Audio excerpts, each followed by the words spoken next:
Hello friends, welcome on my YouTube channel psychology world. और आज की इस वीडियो में हम डिस्कस करने वाले हैं सिलेबस की साइकोलॉजी सिलेबस JSSC के द्वारा निकाली गई है लेडी सुपरवाइज़र की भर्ती, जिसका कि डिटेल्ड वीडियो ऑलरेडी मैंने अपलोड कर दिया है। और एग्ज़ामिनेशन पैटर्न क्या होगा ब्रीफ में उसको भी मैंने बताया हुआ है इस वीडियो में, ज़रूर देख लीजिएगा प्लेलिस्ट में जा कर के। आपको आई बटन पे क्लिक करके या डिस्क्रिप्शन में आपको वीडियो का लिंक अवेलेबल करवा दिया गया है। एंड यहाँ पे आज हम साइकोलॉजी सिलेबस के बारे में डिस्कस करेंगे कि लेडी सुपरवाइज़र के एग्ज़ाम में साइकोलॉजी 100 मार्क्स की साइकोलॉजी में आपको क्या क्या चीज़ें पढ़ के जाना है। तो ये वीडियो को स्टार्ट करते हैं। Let's start. साइकोलॉजी सिलेबस, यहाँ पे बेसिकली एग्जामिनेशन में आपका 100 क्वेश्चंस आएंगे साइकोलॉजी सब्जेक्ट से। जो भी पर्टिकुलर आपका सब्जेक्ट है, होम साइंस है या फिर सोशियोलॉजी, उससे 100 क्वेश्चंस आपके आएंगे। तो एक एक करके हम तीनों ही सिलेबस को डिस्कस करेंगे। आज के इस वीडियो में हम साइकोलॉजी के सिलेबस को हम देखते हैं। तो बेसिकली स्कोप ऑफ साइकोलॉजी, मनोविज्ञान का विषय क्षेत्र क्या है, और सामाजिक और व्यवहारिक विज्ञान के परिवार में मनोविज्ञान का स्थान। तो बेसिकली यहाँ पे ये चीज़ दे रखी हुई है।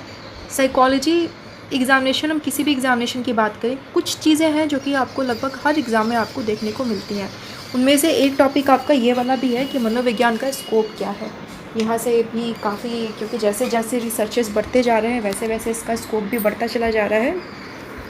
एंड आजकल मल्टीडिसिप्लिनरी रिसर्चेस ज़्यादातर हो रहे हैं, इसलिए इसका स्कोप बढ़ता चला जा रहा है। तो उसके बारे में आपको पढ़ना है, डिटेल में पढ़ना है। इसके बाद में सेकेंड यूनिट की हम बात करें तो सेकेंड यूनिट आपका है मेथड्स ऑफ साइकोलॉजी। साइकोलॉजी की विधियाँ क्या हैं, साइकोलॉजी अध्ययन की पद्धतियाँ या विधियाँ कौन कौन सी दी हुई हैं।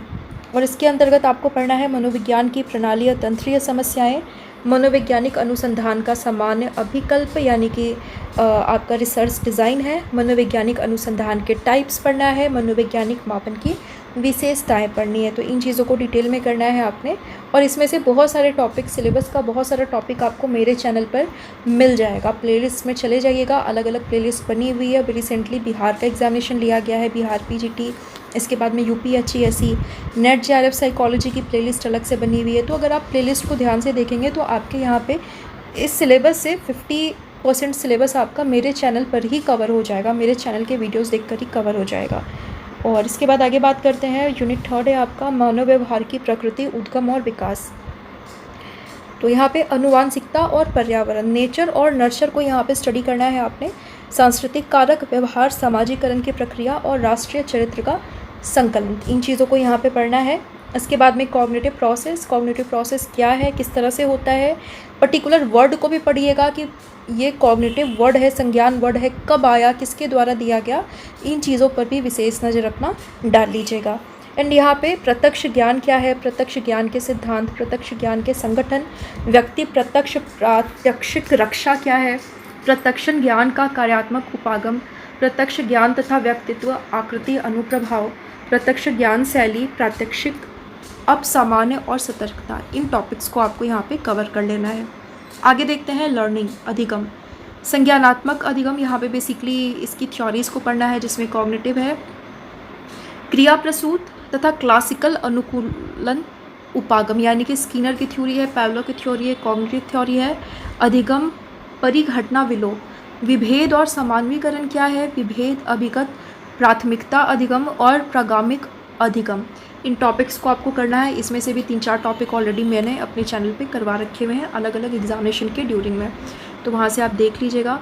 इसके बाद स्मरण है, रिमेंबरिंग, स्मरण के सिद्धांत, अल्पकालिक स्मृति और दीर्घकालिक स्मृति, स्मृति का मापन कैसे करते हैं, विस्मरण क्या है, संस्मृति क्या है, इन टॉपिक्स को भी मैंने ऑलरेडी अपने चैनल पे करवा रखा हुआ है। बिहार PGT प्लेलिस्ट को ओपन कर लीजिएगा, वहाँ आपको ये सारे टॉपिक्स आपको मिल जाएंगे। एंड आगे बात करते हैं थिंकिंग की। थिंकिंग के अंतर्गत समस्या समाधान पढ़ना है आपको। समस्या समाधान के स्टेप्स हो गया, कितने टाइप्स हो गए उसके, कौन से ऑब्स्टेकल्स आते हैं, इन सारी चीज़ों को पढ़ लीजिएगा। इसके बाद में संकल्पना क्या है, निर्माण क्या है, संकल्पना निर्माण यानी कि कॉन्सेप्ट फॉर्मेशन की रचना, कैसे कॉन्सेप्ट फॉर्मेशन डेवलप होता चला जाता है। सूचना प्रक्रिया, सर्जनात्मक चिंतन, यहाँ पे स्पेलिंग थोड़ा मिस्टेक है, सर्जनात्मक चिंतन होगा यहाँ क्रिएटिव थिंकिंग। क्रिएटिव थिंकिंग के भी अलग अलग मेथड्स हैं, किसके द्वारा दिया गया, कौन कौन से मेथड्स दिए गए, उसके अंदर कौन कौन से सब मेथड्स हैं। इस तरह के भी क्वेश्चंस आजकल एग्जामिनेशन में पूछे जा रहे हैं, जिसको अच्छे से कवर कर लीजिएगा। इसके बाद में अभिसारी, उपसारी चिंतन, बालकों में चिंतन के विकास का सिद्धांत, इन चीज़ों को आपको यहाँ पे पढ़ लेना है। इसके बाद में बुद्धि की बात करें, इवन मैंने थिंकिंग चैप्टर को भी, मुझे लग रहा है कि बिहार पीजीटी प्लेलिस्ट में आप चले जाएंगे तो आपको ये वाला टॉपिक, इसमें से भी 3-4 टॉपिक आपको वहाँ पे इजीली अवेलेबल हो जाएगा।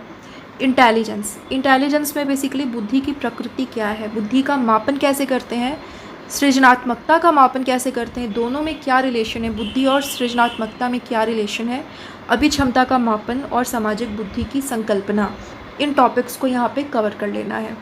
इसके बाद में मोटिवेशन, तो मोटिवेशन अभिप्रेरित व्यवहार की विशेषताएं, अभिप्रेरण के उपागम, मनोविश्लेषणात्मक सिद्धांत, अंतर्नोद सिद्धांत, आवश्यकता अभिक्रम यानी कि मैस्लो की थ्योरी है, संदेश कर्षण, शक्ति उपागम, आकांक्षा स्तर की संकल्पना, अभिप्रेरण के मापन, विरक्त तथा विमुख, व्यष्टि और प्रेरक। तो मोटिवेशन टॉपिक को भी मैंने शॉर्ट में करवाया हुआ है, वहाँ भी आपको इसमें से 3-4 टॉपिक्स, आपको 3-4 थ्योरीज वहाँ पे कवर मिल जाएंगे। बिहार पीजीटी प्लेलिस्ट देखिएगा, वहाँ पे ये टॉपिक्स आपको ईजिली अवेलेबल हो जाएंगे। इसके बाद बात करते हैं व्यक्तित्व की। तो बेसिकली व्यक्तित्व की संकल्पना, व्यक्तित्व वर्ड कहाँ से आया है, किसने दिया, क्या मीनिंग है, तो वर्ड पे पर्टिकुलर आप ध्यान देना है आपको। विशेषक और प्रकार उपागम यानी कि टाइप और ट्रेड थ्योरी, कारकीय तथा आयामीय सिद्धांत यहाँ पे पढ़ना है आपने। और यहाँ पे व्यक्तित्व के सिद्धांत, फ्रैट की थ्योरी, ऑलपॉट की थ्योरी, कैटल की थ्योरी, मर्रे की थ्योरी, सामाजिक अधिगम सिद्धांत, इन चीज़ों को यहाँ पे पढ़ना है। तो थ्योरीज, पर्सनैलिटी की थ्योरीज भी आपको पढ़नी है, उसको ध्यान में रखिएगा। इसके बाद क्षेत्र सिद्धांत, व्यक्तित्व के भारतीय उपागम गुणों की संकल्पना, व्यक्तित्व का मापन कैसे करते हैं, प्रश्नावली निर्धारण मापनी, मनोवैज्ञानिक परीक्षण, प्रक्षेपी परीक्षण और प्रेक्षण प्रणाली। तो इन टॉपिक्स को यहाँ पे मोटा मोटी आपको सभी चीज़ें यहाँ पे कवर करने हैं, यानी कि पर्सनालिटी के टाइप्स, पर्सनालिटी के ट्रेड्स, पर्सनालिटी की थ्योरीज, पर्सनालिटी का मेजरमेंट कैसे करेंगे, अलग अलग जो विधियाँ दी हुई हैं उन सभी चीज़ों को आपको यहाँ पे कवर कर लेना है। इसके बाद बात करते हैं लैंग्वेज और कम्युनिकेशन की, भाषा और संप्रेषण। इसमें बेसिकली आपको भाषा का मनोवैज्ञानिक आधार क्या है, भाषा विकास के सिद्धांत, जिसमें कि स्किनर की थ्योरी और नॉर्म चॉम्स्की की थ्योरी आपको पढ़ लेनी है। इसके बाद में संप्रेषण, कार्यभास, प्रभावी संप्रेषण स्रोत और ग्रहिता की विशेषताएं, रिसीवर्स की विशेषताएं और अनुभवी संप्रेषण, इन चीज़ों को आपको यहाँ पे पढ़ लेना है। आपको साइट पे सिलेबस हिंदी और इंग्लिश दोनों में ही मिल जाएगा। मैंने यहाँ पे हिंदी सिलेबस को इंक्लूड किया हुआ है। मैं कोशिश करूँगी कि इंग्लिश मीडियम सिलेबस को भी मैं अपने चैनल पर अपलोड कर दूँ, जिससे कि आपको ज़्यादा परेशानी नहीं हो, आप प्रॉपर मेरे वीडियो को देख करके समझ जाएँ। आगे देखते हैं अभिवृत्तियाँ और मूल्य, एटीट्यूड्स एंड वैल्यूज़। इसमें बेसिकली अभिवृत्तियों की संरचना, अभिवृत्तियों की बनावट, अभिवृत्तियों के सिद्धांत, अभिवृत्ति मापन, अभिवृत्ति मापनी के प्रकार, अभिवृत्त परिवर्तनक का सिद्धांत, मूल्य, वैल्यूज़ यहाँ पे पढ़ना है आपको, वैल्यूज़ के प्रकार, वैल्यूज़ के अभिप्रेरणीय गुणधर्म क्या हैं और मूल्यों का मापन कैसे किया जाता है, इन चीज़ों के बारे में आपने पढ़ लेना है। इसके बाद में रीसेंट ट्रेंड्स के बारे में पढ़ना है कि मनोविज्ञान और कंप्यूटर, मतलब मनोविज्ञान के क्षेत्र में कंप्यूटर का क्या योगदान है, कितना क्या रीसेंट ट्रेंड्स हैं, इनके बारे में पढ़ना है आपने। वेवस्कर का संत्रांतिकी मॉडल यहाँ पे पढ़ना है आपको। एंड मनोविज्ञान में अनुरूपता अध्ययन, चेतना का अध्ययन, चेतना की परिवर्तित स्थितियाँ, निद्रा, स्वप्न, ध्यान, सम्मोहन, आत्मविस्मृति, मादक द्रव्य उत्प्रेरित परिवर्तन, संवेदक वंचन, विमानन और अंतरिक्ष उड़ान में मानव समस्याएं, इन चीज़ों को आपको यहाँ पे पढ़ लेना है। DSM 5 TR को ज़रूर पढ़िएगा, DSM 4 TR, DSM 5 and DSM 5 TR, जिससे कि आपका क्लिनिकल एरिया जो है एबनॉर्मल साइकोलॉजी डिजीज़ के बारे में आपकी नॉलेज थोड़ी सी बढ़ जाएगी, तो आपको ईजी रहेगा। इसके बाद मोनो के मॉडल्स ऑफ मैन, यांत्रिकी मानव, जैविक मानव, संगठनात्मक मानव, मानवतावादी मानव, व्यवहार परिवर्तन के विभिन्न प्रतिरूपों के निहितार्थ, एक एकीकृत प्रतिरूप। तो इन थ्योरीज़ को पढ़ लेना है यहाँ पे आपने। इसके बाद में इंडिविजुअल डिफरेंसेस, या हम देख रहे हैं कि सोशल साइकोलॉजी से काफ़ी सारे टॉपिक्स को यहाँ पे उठाया गया है। इंडिविजुअल डिफरेंसेस में बेसिकली व्यक्तिगत विभिन्नताओं का मापन कैसे किया जाता है, मनोवैज्ञानिक परीक्षणों के प्रकार कौन कौन से हैं, मनोवैज्ञानिक परीक्षण को बनाया कैसे जाता है, अच्छे मनोवैज्ञानिक परीक्षण की विशेषताएं, इसके परीक्षण की सीमाएं। तो बेसिकली इन टॉपिक्स को भी मैंने प्रॉपर अपने चैनल पे करवा रखा हुआ है। नेट जेआरएफ की प्लेलिस्ट में यूनिट 3 में चले जाइएगा, वहाँ पे प्रॉपर मनोवैज्ञानिक परीक्षण कैसे डेवलप किया जाता है, रिलायबिलिटी कैसे निकालते हैं, वैलिडिटी कैसे निकालते हैं, कैसे मनोवैज्ञानिक मापन किया जाता है, इन सारे टॉपिक्स को मैंने कवर करवाया हुआ है, डिटेल में करवाया हुआ है, तो आपको वीडियो से हेल्प मिल जाएगी। और आगे देखते हैं मनोवैज्ञानिक विकास, साइकोलॉजिकल अप्रोचेज़। यहाँ पे विकारों का वर्गीकरण और रोग वर्गीकरण प्रणाली, यहाँ पे बेसिकली आपको डीएसएम पढ़ लेना है, किस तरह से कैटेगराइज्ड किया जाता है, और जिसमें कि आपको तंत्रिका, तापीय, मनस्तापी, मनोदैहिक विकास, मनोविकृत व्यक्तित्व, मनोवैज्ञानिक विकारों के सिद्धांत, चिंता, अवसाद, खिंचाव की समस्या, मतलब इन सारे अप्रोचेस को, एबनॉर्मल अप्रोचेस को आपको पढ़ लेना है। इसके बाद में थेरेपेटिक अप्रोचेस, इसमें थेरेपी बेसिकली आपको मनोगतिकी उपागम, व्यवहार चिकित्सा, बिहेवियर थेरेपी है, रोग केंद्रित चिकित्सा, रोगी केंद्रित चिकित्सा एक्चुअली कार्ल रोजर्स की, संज्ञानात्मक चिकित्सा और समूह चिकित्सा, इसके बारे में पढ़ लेना है, क्वेश्चंस यहाँ से पूछा जा सकता है।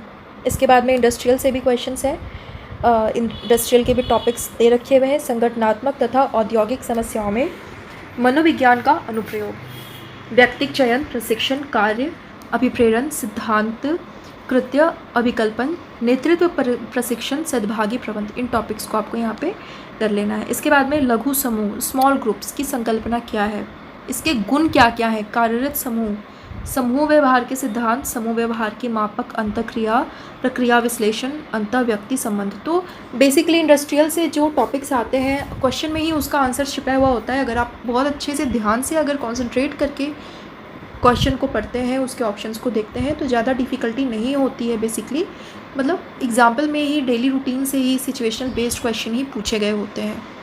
और सामाजिक परिवर्तन, सोशल चेंज, यहाँ पे बेसिकली आपने समाज परिवर्तन की विशेषताएं, परिवर्तन में मनोवैज्ञानिक आधार, परिवर्तन प्रतिरोध, प्रतिरोधक कारक, प्रतिवर्जन, प्रायोजन और परिवर्तन प्रवणता की संकल्पना, ये टॉपिक्स आपके दे रखे हुए हैं। इन टॉपिक्स को आप पढ़ लेना है। एंड यहाँ पे मनोविज्ञान तथा अधिगम प्रक्रिया, साइकोलॉजी एंड लर्निंग प्रोसेस, किशोरों में लर्निंग प्रोसेस कैसे डेवलप होता है, तो इसको यहाँ पे देखना है। यहाँ पे भी बेसिकली सिचुएशन बेस्ड क्वेश्चंस होते हैं। आप क्वेश्चन पढ़ेंगे ध्यान से, 2-3 बार पढ़ेंगे तो आपको आंसर ईजिली मिल जाएगा। शिक्षार्थी समाजीकरण के कर्ता के रूप में विद्यालय अधिगम स्थितियों में किशोरों से संबंधित प्रतिभाशाली और संदिग्ध बालक तथा उनके प्रशिक्षण से संबंधित समस्याएं, इसके बारे में आपने पढ़ लेना है। थोड़ा सा गिफ्टेड चाइल्ड के बारे में पढ़ लेना है। एंड डिसएडवांटेज ग्रुप्स, सुविधा वंचित समूह, इनके कौन कौन से प्रकार हैं, सामाजिक, सांस्कृतिक और आर्थिक सुविधा वंचन के मनोवैज्ञानिक फल वंचन की संकल्पना क्या है, उसके क्या इफ़ेक्ट पड़ते हैं, उसके क्या कारण हैं, इन चीज़ों के बारे में पढ़ना है। इनको शिक्षा कैसे दी जा सकती है और सुविधा वंचित समूहों में अभिप्रेरण की समस्याएं, किस तरह की समस्याएं होती हैं, उनको शिक्षित कैसे किया जा सकता है, मोटिवेट कैसे किया जा सकता है। तो इन चीज़ों मतलब प्रॉपर हम कह सकते हैं ये बिल्कुल अप्लाइड साइकोलॉजी, बिल्कुल प्रैक्टिकल क्वेश्चंस यहाँ पूछे जाएंगे और सिचुएशनल बेस्ड होंगे। थोड़ा सा अगर आप पढ़ेंगे, ध्यान लगाएंगे तो आप आंसर दे सकते हैं।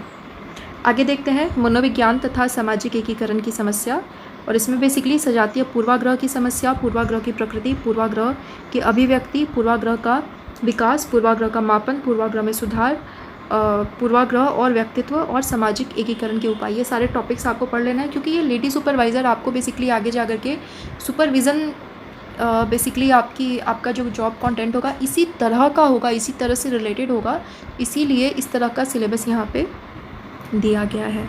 आगे देखते हैं सूचना का प्रबंध और संरचन, management of information and communication.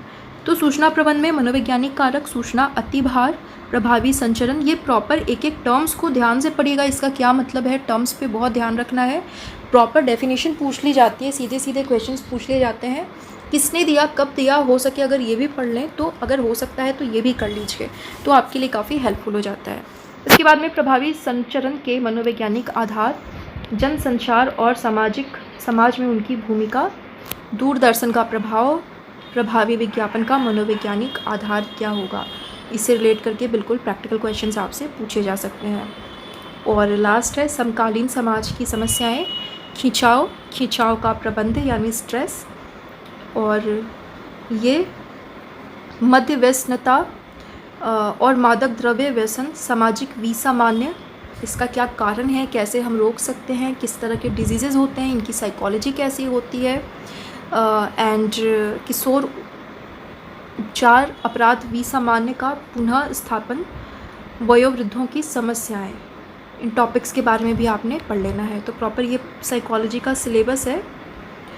और ठीक है, अप्लाइड साइकोलॉजी का पार्ट यहाँ पे हम ज़्यादा देख रहे हैं, सोशल साइकोलॉजी इंडस्ट्रियल है, क्योंकि आपका जो काम होगा वो भी वर्क नेचर भी कुछ इसी तरह का होगा। तो ध्यान में रख के, अपने आप को जगह पे रख के आप देखेंगे तो ईज़िली आप यहाँ पे आंसर कर पाएंगे। और बेसिकली इसके लिए तैयारी अभी से स्टार्ट कर दीजिए। हालांकि अभी तक एग्ज़ाम डेट डिक्लेयर नहीं है, लेकिन ज़्यादा डिले नहीं जाएगा एग्जामिनेशन, बहुत जल्दी आपका एग्जामिनेशन ले लिया जाएगा।